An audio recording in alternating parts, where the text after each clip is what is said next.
Hi, my name is Dr. Gordon, Assistant Professor of Biology, and I've been challenged to discuss the biotech minor at Menlo College in 60 seconds. Biotechnology is the use of biological systems to make products and processes, from using bacteria to manufacture human insulin, to cultivating yeast to produce beer.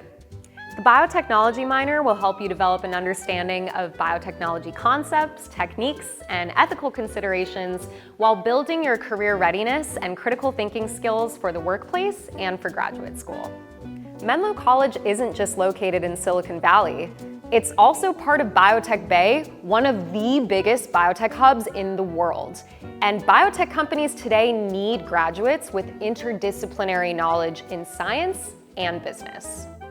Students enjoy hands-on laboratory experiences in our brand new biotechnology laboratory, collaborative projects, research presentation opportunities, and networking with biotech companies and academic institutions.